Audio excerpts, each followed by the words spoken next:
In this video, I'll explain how to write a linear equation given a table of values.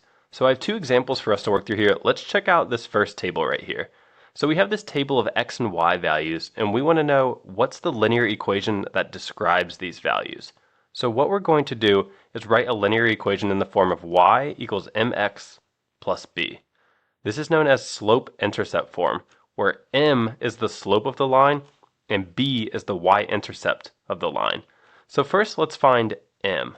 So m will be calculated as the change in the y values, this little triangle right here means change, over the change in the x values. So the way that we find the slope is we just ask ourselves to go from this first y value to this next y value. So to go from 12 to 16, what do we have to do? We have to add 4. What about to go from 16 to 20? Well, we have to add 4 again. To go from 20 to 24, we add 4. So each time we're adding 4 to get the next y value.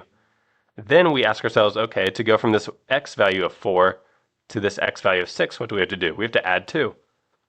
And then to go from 6 to 8, we have to add 2. To go from 8 to 10, we have to add 2. So each time we have to add 2 to get the next x value. So our slope, our m, is going to be calculated as the change in the y values, which we can see is a positive 4, over the change in the x values, which we can see as a 2. So our slope is 4 divided by 2, which is just 2. So we know that 2 is going to be our slope value right here, so we're going to have an equation that looks like this. Y equals 2x plus b. Now the last thing we need to do is figure out what is this b. So the way that we do that is just pick any point in the table. So let's say we pick the point 4, 12. So let's write that right here. 4, 12. 4 is our x value, 12 is our y value. All we have to do is plug these values in for x and y into this equation and solve for b. So we'll say 12 is equal to 2 times, remember for x we're plugging in a 4, plus b. So we get 12 is equal to 2 times 4 is 8, plus b. To solve for b we can subtract an 8 from both sides. These 8's cancel out and 12 minus 8 is 4. So 4 is equal to b. So now we're just going to plug that in right here for our final answer. So let's erase that b and we'll just write a 4. So this is our final answer. This is the linear equation that describes these x and y values in this table. All right, let's check out this second table. We want to do the same thing where we write an equation in the form y equals mx plus b. So again, to find m is the change in the y values over the change in the x values. So for these y values, to go from this first one to this next y value, 4 to 2, we have to subtract 2. Then to go from 2 to 0, we have to subtract 2.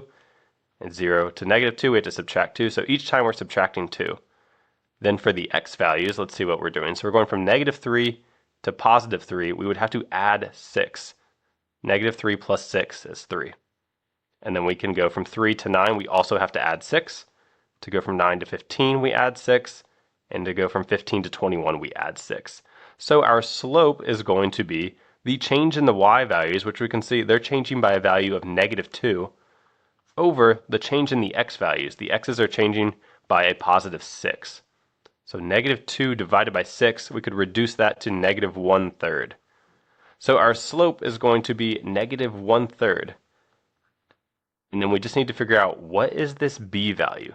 So to solve for b, we'll just pick any point in the table and plug it in for x and y. So why don't we choose this point right here, 9, 0. So if you have a 0 for any of the points, sometimes that can be good to choose because you know it will make things a little simpler. So let's write that right here. We have the point 9, 0, where 9 is our x, 0 is our y. So let's go ahead and plug in these x, y values into this equation and solve for b. So we get 0 is equal to negative 1/3 times 9 plus b. Negative 1/3 times 9, that's negative 3. So we have 0 is equal to negative 3 plus b. If we add a 3 to each side, we find that 3 is equal to b. So that's what we can plug in for b right here. So let's erase b and we'll write a 3 instead. So this is the linear equation that describes this table of x and y values.